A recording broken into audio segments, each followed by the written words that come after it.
the craft world at all, probably started when I was a small child in Japan, where the aesthetics are very beautiful.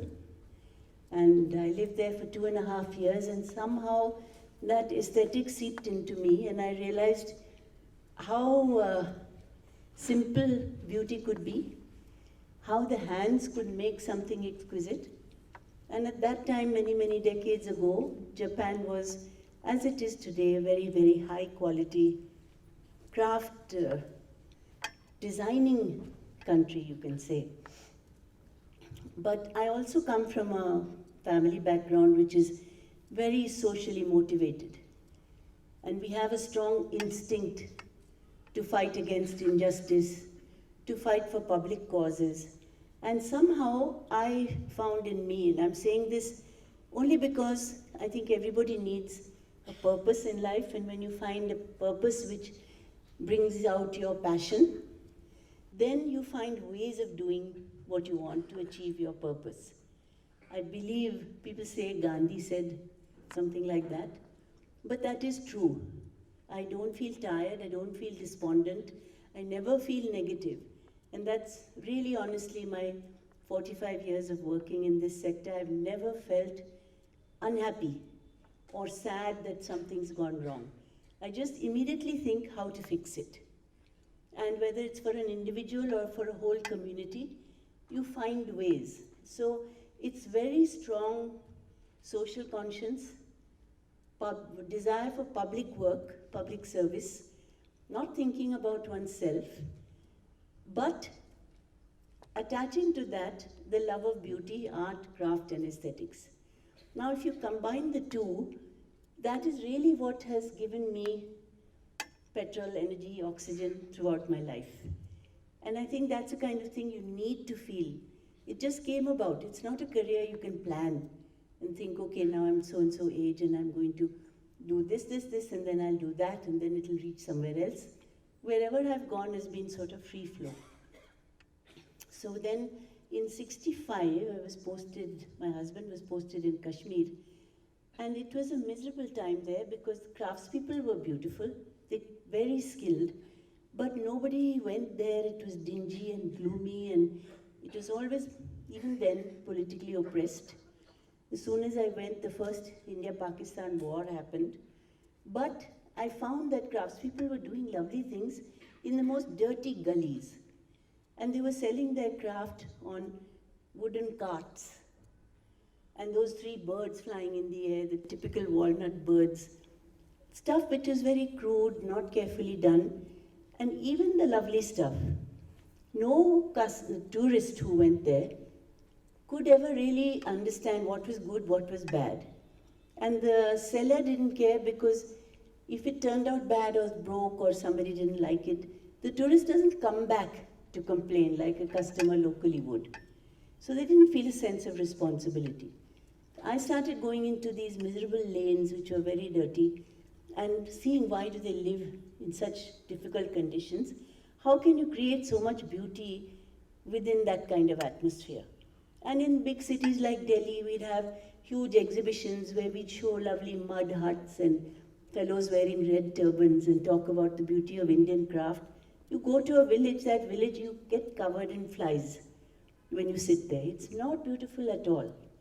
The glassmaker whom you would have seen here at BIC, Firozabad, the time I visited there was one heavy rainfall and all the gutters overflowed. In our knees we were wading through this dirty water which had filth floating. And that's the kind of place, the town in which he lives. It's really very sad when they come here in these beautiful surroundings and we see their beauty. Just imagine their lives. So what can we do to make their lives better without them losing their craft? One, you have to make them have faith in their craft. That's the only skill they know. Give them respect and earning. All of them will say respect without earning, no use. Earning without respect, no use. Money means nothing if you also bargain and you treat them like a street fellow who doesn't deserve more than you throwing a few notes at him. So these are things that you have to imbibe in your mind when you serve craftspeople. So in Kashmir, I did that. I'd pick up little things and take them to Delhi, try to sell them there through shops. That's how it all started. Then Pupul Jaikar came to visit Kashmir, and I had to go with her on a whole tour. Took her to Ladakh, to the monasteries and to different craft places, and she said, "What are you doing? Why don't you become our consultant here?" So I did that and got cottage industries and others in touch with good craftspeople whom they did not know. All that happened, and then we shifted to Delhi. And I I'd met the MD of the Gujarat State Handicrafts Corporation, Gurjari, very famous in those days. None of you will remember it, you're all too young. But this was in the late 70s. Gujarat went through a terrible drought, 3 years of drought, especially in Kutch, where many of you would have gone, and today you rave about the ajrak and the mirror work and the embroidery, all of that. In those days, there was all this, with the people wearing those traditional clothes, originally always every day wearing what they themselves embroidered, and all the ajrak printers, the Razak Bhai family. I used to work with their father. They didn't have electricity. They didn't have any space as work sheds. And from that time, we started also developing villages and their women's embroidery to sell as a sort of drought amelioration thing, because otherwise they would have to go and work as roadside labor breaking stones. So we started buying their old pieces, but I said, you can't just do distress buying and distress sale of old pieces. We have to try and make them again, make them relevant to the city. How do you make a city person understand how a thing is made in the village? Why a printing block has uneven pressure?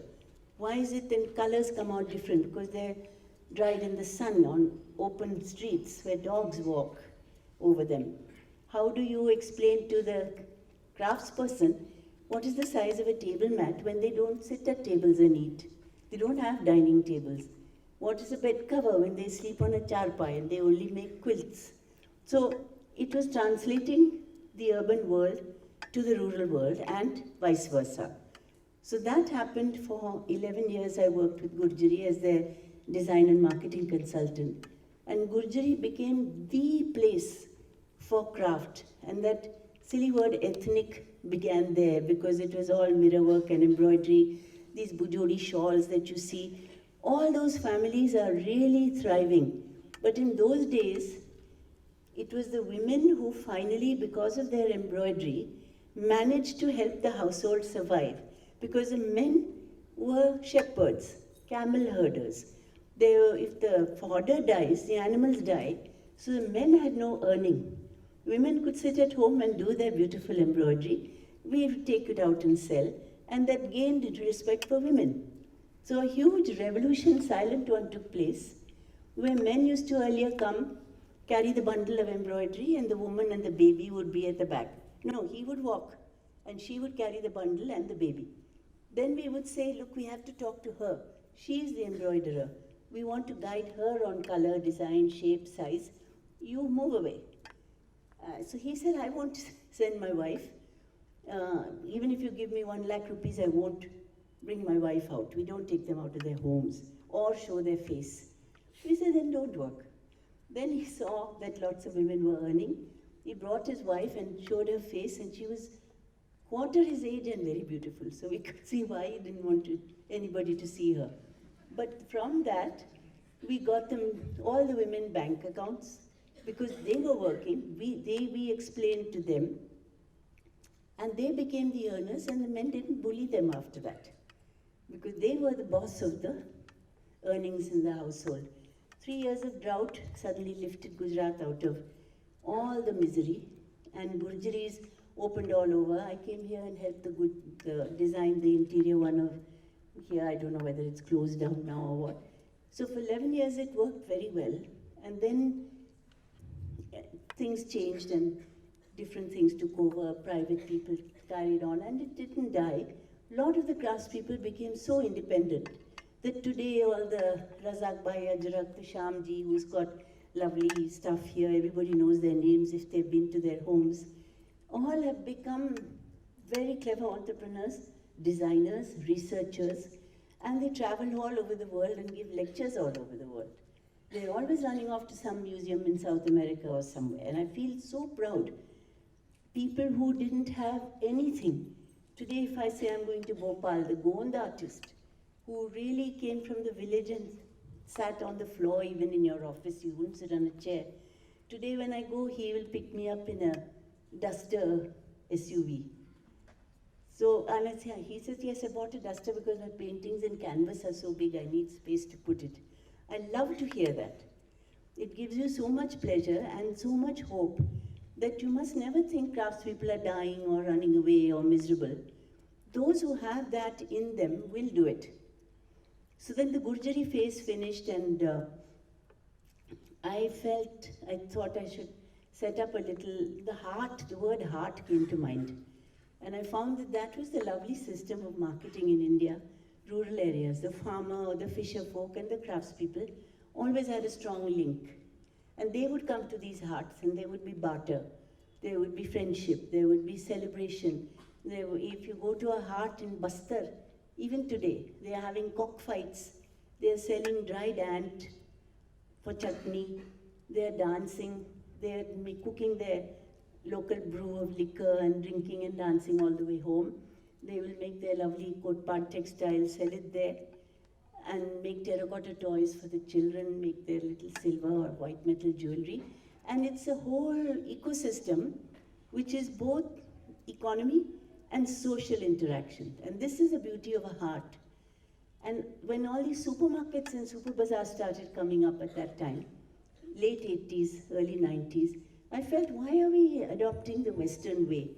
We have our heart. Let me try to see whether our craft things can become a heart. Meanwhile, I saw potters being removed from the roadside and beaten up, or their pots would be broken because they were on the route to the Prime Minister's visit to his weekend farm or something. So I went to court that they have a right to work and earn their living. I had a lot of struggle in the court. The High Court said, no, these fellows come from the village, and then first they set up an illegal house, shack next to your house, and then next thing you know, they want to marry your daughter.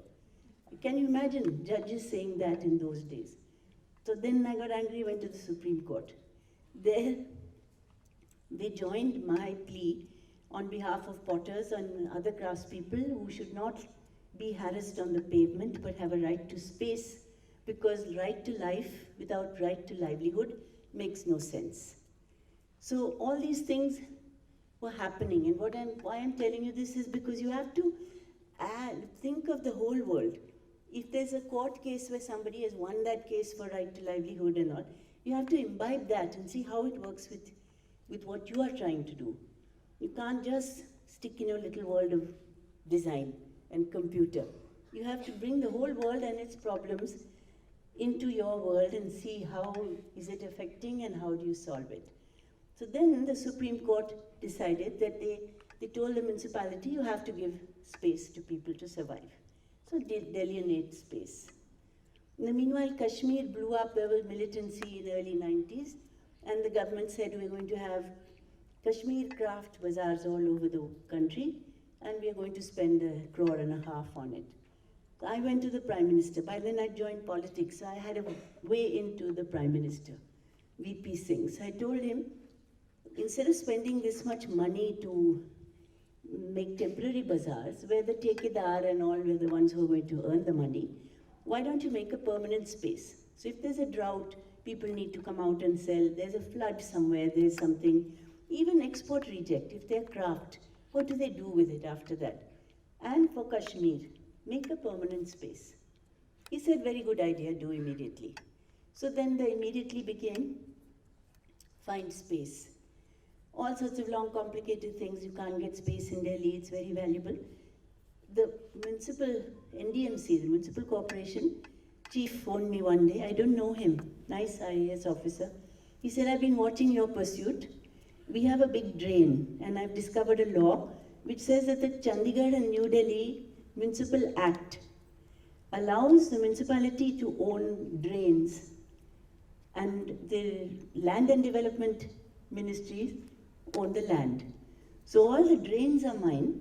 So the drain covers are mine. So if there's a huge stormwater drain, I can cover it and that land is mine and you can take that for your Dilli Haat. Just imagine. So this huge wide stormwater drain which was for nothing, he put a big chunk of a huge cement slab, covered it in mitti. I was told to have a impromptu bazaar there and announced that it was a place being built for craftspeople. So the architect and I, we planned the whole thing. The Dilli Haat is on two sides because that's the Pakka land. The middle, all those trees and all is hollow underneath. So it's fantastic because people from the US come to visit and see Dilli Haat and to study it.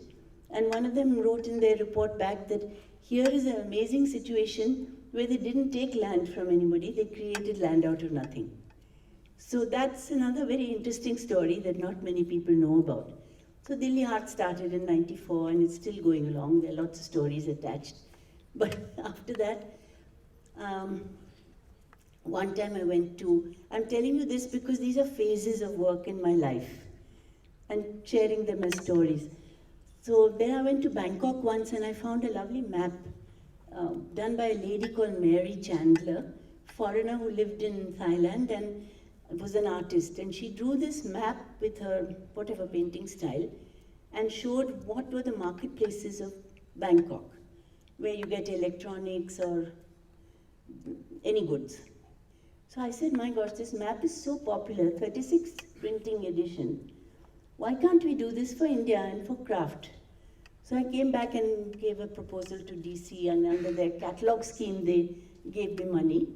And then I realized, my gosh, there's so much craft in India, how can I make an India craft map and say where all the crafts are? So that, to cut a long story short, became a 14-year project, state by state by state. We were doing UP and then UP got chopped and became Uttarakhand also, so we did Uttarakhand. Madhya Pradesh got chopped and Chhattisgarh came, so we did that again. Then Telangana came, which I haven't done yet. So these new states came up, so we had to redo the maps. And I got the artists from each state.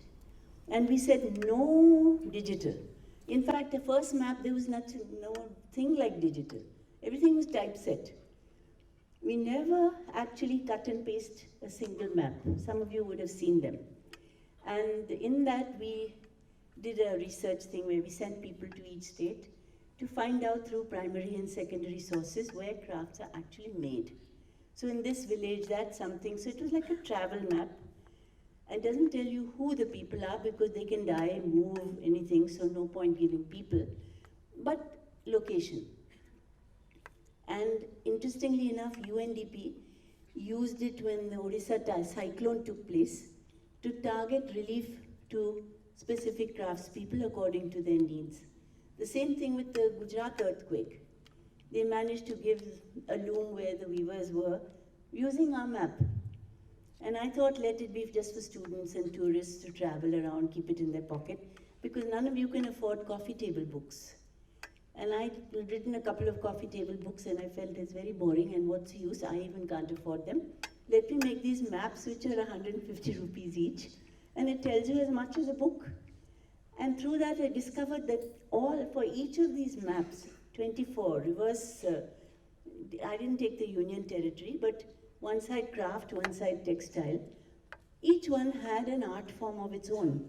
So when you talk of Indian art, there's no such thing. Indian food, no such thing. It's just many. So out of the map creation for craft and textile came this awareness that there are so many art forms and different cultures of how they are done. Some may be just wall painting during wedding. Something would be something else. So cultural knowledge also started coming out of this. The maps became postcards, it became journals, it became, few journals are here, called the Indian Crafts Journey.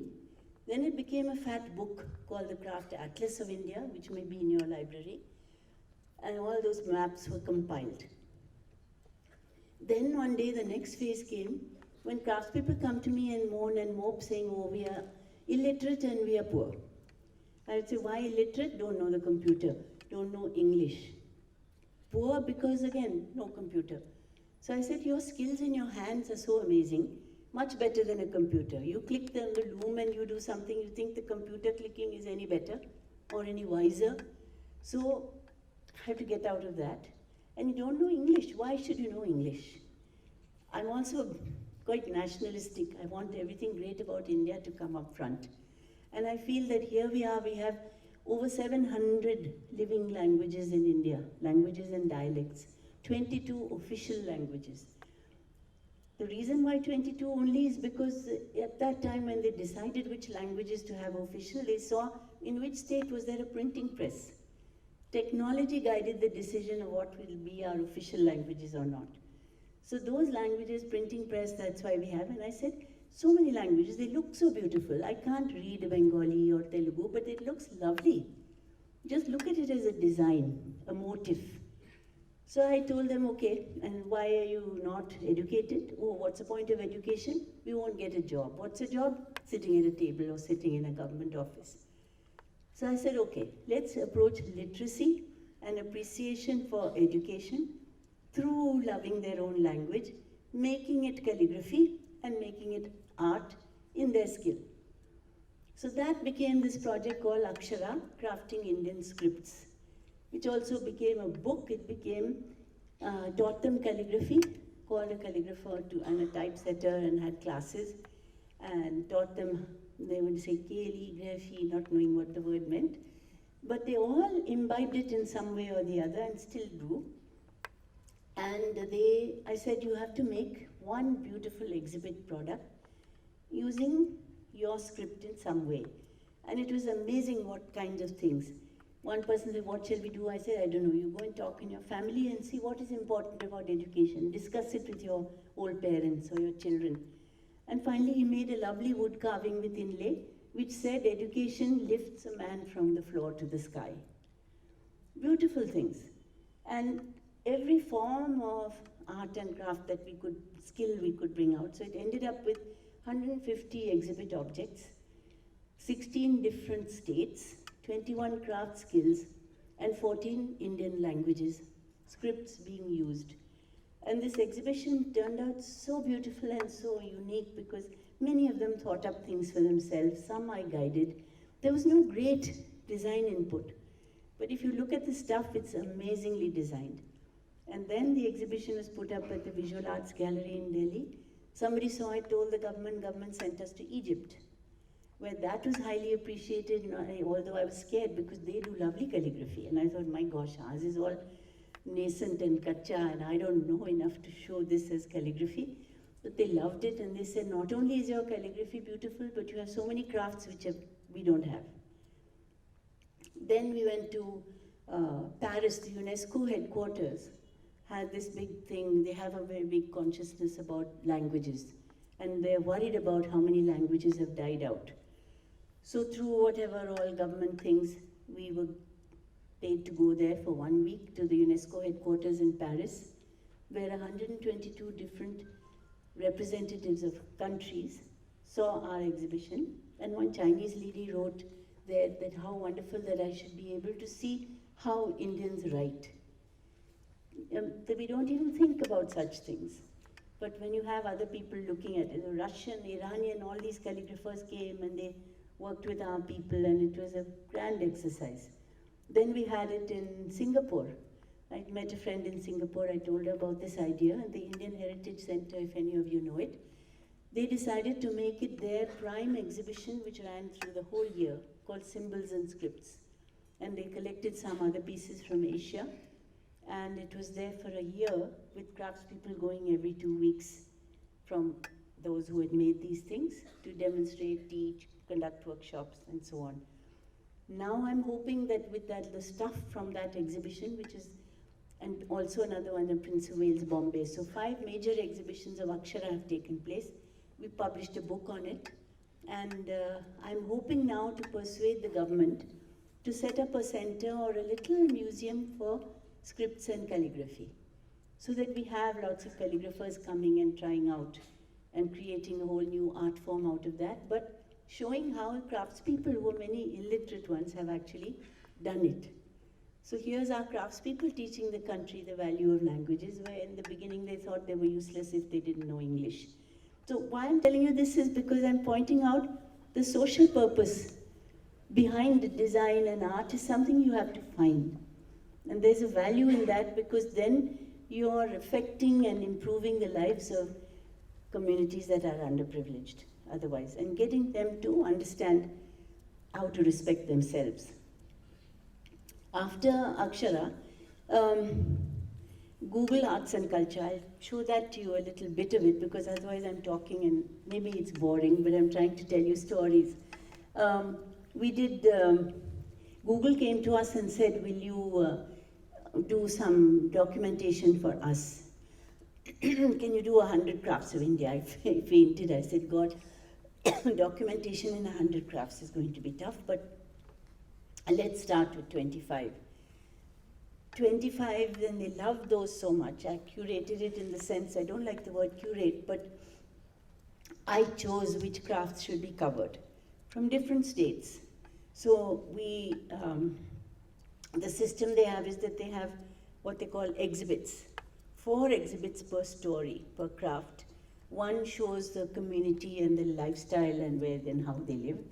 The second one is how they actually, the processes of making things.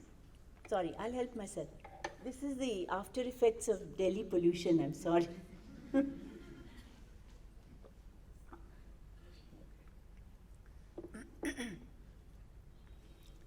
And then comes all the products they make, and then how they wear or use or sell them. So these things we did for each story. I sent out the best photographers, script writers, or researchers, and then I would edit them all myself. We would create a storyline, and actually we got 11,000 photographs, which I very proudly now our organization owns, of this, because from 25 they said add on 15 more, add on more. So finally we ended up with 52, which was launched last year, and it's called Crafted in India. And the Tourism Ministry, they have adopted it in their Incredible India as well. They say, Google says it's the largest online exhibition of Indian crafts anywhere in the world. Google likes to be the biggest at everything, but they actually explored and found this set of work, which they've uploaded, is the largest exhibition of crafts. And now they've asked us to do 20 more, so it will go to 72 stories. But they won't just be one more craft and one more craft. The next lot we're doing is 5 generational crafts. Wonderful people who have families, who have done it for 3-4 generations, improving, researching, and being very proud and continuing. So 5 textile crafts like that. And the other 15 will be unusual and surprise craft. For instance, brooms. Everywhere in India, in the tribal area particularly, people make beautiful brooms. Nobody considers it's a craft. Nobody exhibits them, nobody sells them. You get these dirty plastic Chinesey things everywhere. But our brooms are like craft. They are craft.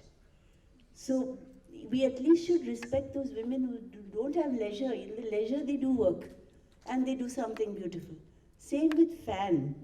UP is so hot and miserable and nobody has any cooling system. They make fans out of any old ghaspoos and junk. And they're lovely. They'll embroider them. They'll even find this potato chip discarded paper and make very shiny fans out of them. And they're all sitting and fanning. So there's fan. Then there's a lovely temple in Tamil Nadu somewhere, where a man sits and every day makes one beautiful handcrafted bird out of lots of leaves and discarded things. That bird is then offered to the goddess in the temple. And there's a line of 2.5 years of people who want that bird at the end of that puja every day. And he'll only make that one. There are lots in the market where people try to copy it and sell these duplicate birds. But this man, out of devotion, for 3 generations has been making this one beautiful bird. Which country would have a story like that? So I told Google they're very thrilled, so I'm going to go off and do that. That will be part of the next surprise craft. So we'll have rooms and fans and these sort of funny things. Then in Ladakh, they have a snow leopard conservation unit. And they work with the local goat herds and everybody else, because they have to keep the goats away from the leopard. So they all have to be friendly communities, seeing that they're kept apart. So this yarn, there's a little German needle that the locals have found, given, and they poke this needle through the bunch of yarn, and it makes beautiful felt shapes. So they're making lovely snow leopards out of felt as part of their conservation publicity campaign, and it's become a craft of Ladakh. And then they have ancient metal craft also. So I've lived in Ladakh 2 years, so I know all the interesting things they have there. So like this, we're selecting a new lot of things. So the latest, of course, is our Gandhi, which you're lucky to see, I hope. And that was just a spontaneous idea that here's a theme, let me tell them Gandhi banaoge, haan? And they all came back with these wonderful Gandhis, where except for 2 or 3 people who said, what shall I do? And I said, do it this way or that way. The Bandhani Gandhis, I've done the flowers and the shape, but now the spectacles. And inside, I'm scared of doing the eyes, because if the look goes funny, Gandhi will be spoiled. So how can I fix that? So I said, why don't you put the flowers that you put on the border into the eyes instead of spectacle lens? So Gandhi has 2 very sweet flowers there in his eyes instead of specs, and it's become a funky design. So, design just happens. Sometimes we go, oh, what do? Okay, do this. And it becomes something interesting. A man who made keychains on the pavement, I made him sit with an Israeli designer, and he's with wire, and he made this wire thing. I said, make a Gandhi. He made this lovely wire. Then I said, make some specs, made specs. Then he phoned and said, okay, you should send me a WhatsApp. I said, that's just wire color, spray painted bright blue. He did it, and it's such a lovely artwork over there, people want to buy it. So just, you don't have to go to your computer to be a designer. Have a heart, have a quick thinking mind, and all the things you've learned over here, you can apply very organically and spontaneously without even thinking of it with the word design. It's always as you would have been taught, design is problem solving. And sometimes, and if it's aesthetic, if it adds to the work, adds to the skill, then that's design, whatever it may be. So that's how all these little stories about Gandhi are there as well. But the second last, which is the Google project, which is, I thought launched and over, but now they want us to continue. And they're so proud of it, they're showing it at some Abu Dhabi cultural summit and everything. So we really have something wonderful in our country that all over the world, if you present beautifully, can make us all proud. And it's really making Google Arts and Culture proud. And they're so big and they look as if they're swallowing the world, but here they are, bowing at the feet of Indian crafts. So we really need to give our craftsmen a big cheer for that. So now cheer. How much of anger and how much of perseverance, because I'm sure the way that you talked about it and made it look so easy, it wasn't easy. Because a lot of us pretend that what we do does not matter or does not influence. And you're one person throughout your talk who has kept that anger simmering to even take people to court and fight the legal battle on that behalf. And so, what has been that personal struggle and personal architecture that makes you navigate from one thing to the other with so much of ease and finesse? Well, one thing about Smith College and studying in the US is that it really teaches you how to learn for the rest of your life and keep your mind open. And even though I took English literature, there were some compulsory other type sections of studies and subjects you had to take. So I took art. And one of the things I'll never forget is the art teacher telling us that you pick out all the colors you hate and put them together and do a painting. And everyone's paintings with all the hateful colors came out beautiful. So you realize that it's how you work out something, or how you look at something, or how you present color. And I've always been very fascinated by color because of that. And I help architects, they always tell me, we'll design the room, but you think of the colors in it, and then I give them ideas, mostly encouraged by craftspeople and our lovely natural dyes and things like that. But as I said at the beginning, I just come from a very instinctively social activist background. And I hate not doing something and only grumbling. And today I think most of society sit and grumble and to each other, and they all agree everything's very bad. Some hundreds of people come to me and say, why is Dilli Haat going down the drain? I said, why are you telling me? I don't run it. At least write to Delhi Tourism. Write a letter in the newspaper. Don't grumble that the newspapers are writing rubbish. Write to them and say, you won't read their paper. Do something. So this do something is, we can't grumble about life. Life has to be how we face it and how we mold it to our capabilities. So that's what keeps me going. So the anger is also a creative anger. I get angry, but I do something about alleviating that anger, and that hopefully brings some success. And if it doesn't, at least you can go to bed thinking you've tried. You started about Japan, growing up in Japan, and Japanese design and elements have a huge influence in the modern sensibilities. And I take you back to 2 days, when we were having this conversation on design elements, and we were talking about Shunya and Rekha and Bindu and all those design elements in India. Would you kindly elaborate that for the students? Actually, I'm working on a very nice project with Dimple Behel, who's the faculty graphic design at NIFT Delhi. And you should be proud of having her. She's a lovely person. I saw some program in which she had done the graphic design elements at the backdrop. So I talked to her and I said, you've used all these lovely Indian elements. Again, our children go to the computer and they pick up things which are very generically foreign. And we have so much, in all my maps I discovered how much design, how much color, how much shape, form. Look at the Gond, how much they do with just dots and dashes. So all of these things, all our craftspeople, without ever having learned the word graphic design, like they never heard of calligraphy, they follow Indian principles in some form.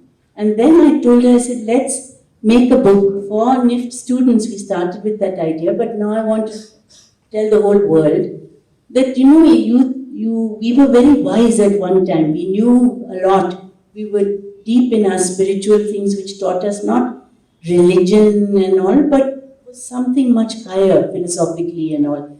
And it gave us a moral ethic in society, and it also made us understand deeper things.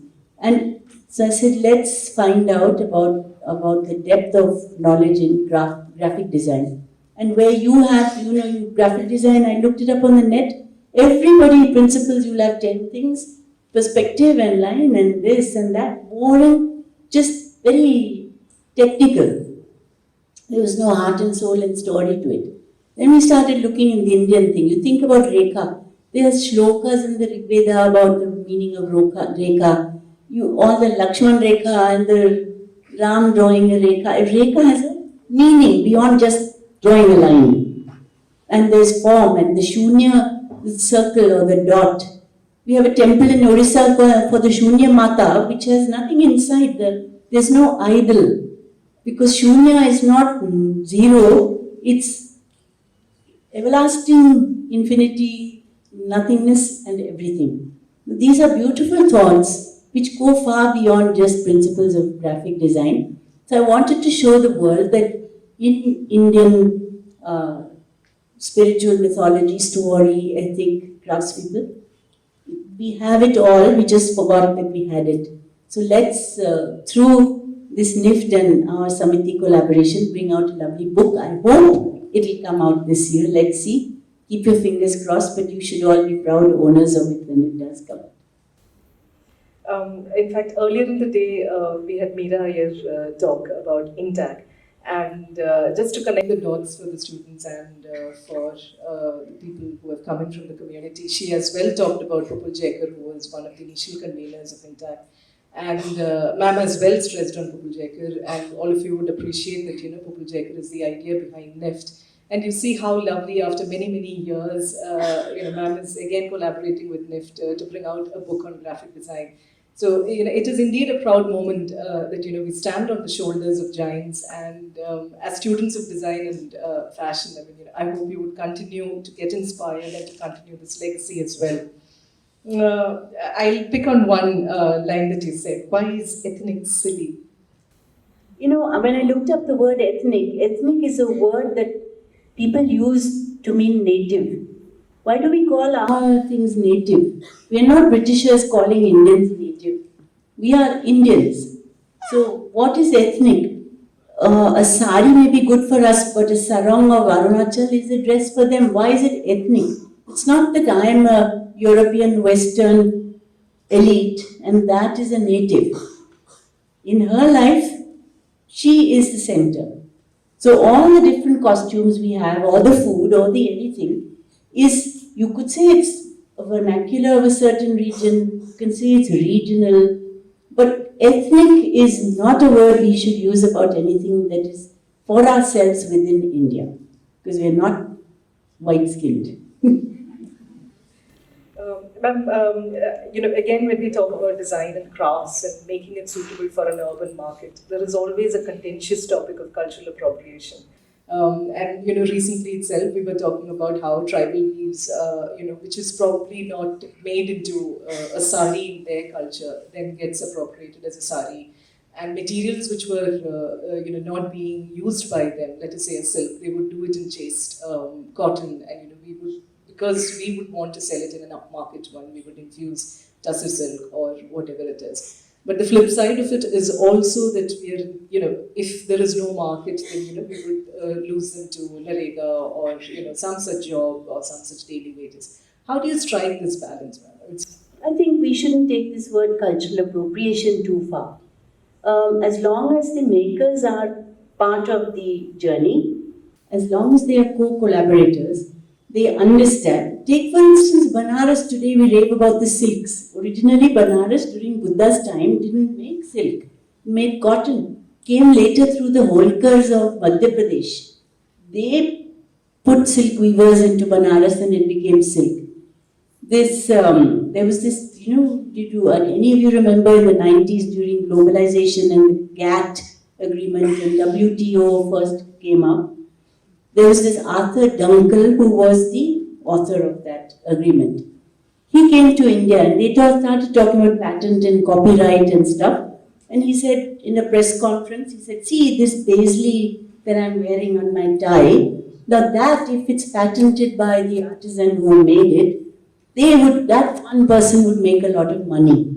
And I made a public statement saying that paisley has not come from that artisan, it came from Persia. Maybe it was part of a turban ornament, maybe it's the badam, but maybe it's the mango. There are so many interpretations that travel around the world, and communities and regimes pass it on. History passes it on. Travel, influence, and trade pass it on. You can't be copywriting everything.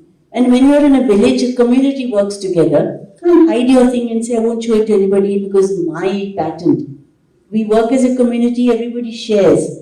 So I don't like people saying, something is mine and I'm not going to give it to anyone. It will die eventually like that.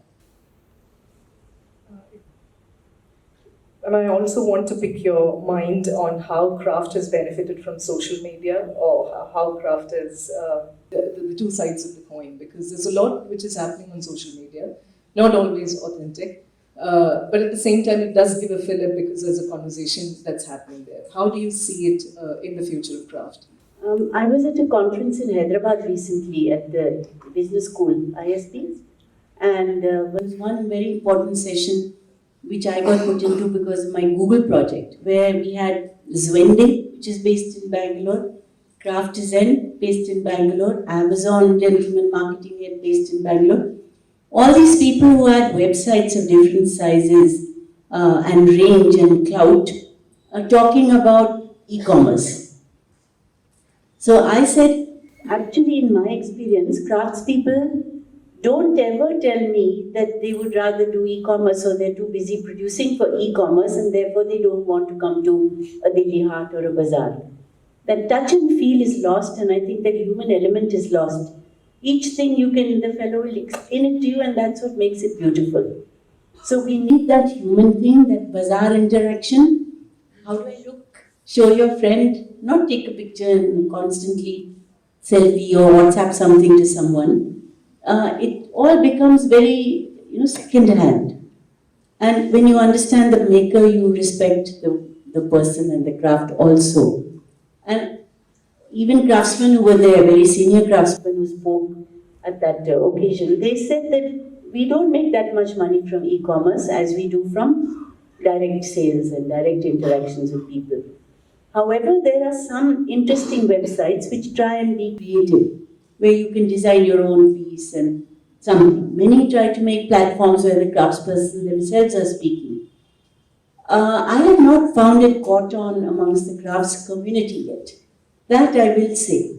I tried to give a different version by showing my Google, by saying that this is how you sell craft, this is how you bring people to notice it, by making it a wider picture and not say, here's a product, this is what it's going to cost, and after 6 months it's slashed the price and all of that thing. There is a place for it. I also feel everybody's getting very lazy. You just click and get something. Go out and search and look and engage with people. I think that is real life. Which also brings me, there are a lot of them studying luxury and luxury management. Is handcraft the new luxury? Because even when you were narrating the story of that one bird, the fact that it is so rare and the fact that it is just one which is made during the day, that's what, so the aspect of it being rare and it's not meant for money, so to speak. How do you juxtapose this? I mean, what is a new luxury, whether it's a handcraft or whether it's what money can buy? Money can buy should never be the definition of luxury, and any of us, all of us sitting here, should not look at it on a wristwatch or a handbag or something. I think luxury is something which is more concerned with a lifestyle that suits your purpose. If you wear what you're wearing and you're happy and comfortable in it, you feel luxurious. So I think it's a question of redefining luxury. Again, it's a very Western concept. Everything is about making a brand. Luxury, then you get to brand. Brand means ownership. There's no sharing. Ownership means unnatural profit sometimes. It takes you down wrong paths. It should not be primary. You should look for excellence. You should look for quality. It should come at a high price because it's taken time. You have to give justice economically to the person who has made it. But when I had to speak at a luxury conference, I said, I don't know what I'm doing here because I don't ever lead a luxurious life or have a car or a TV or something which I bother about.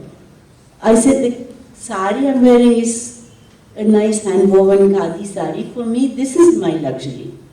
So, and the fact that I have worked, this I'll really say honestly, the fact that I've worked with craftspeople for 45 years and been among people like the ones you saw at BIC, for me, my life has been a luxury. I don't need a fancy handbag for that.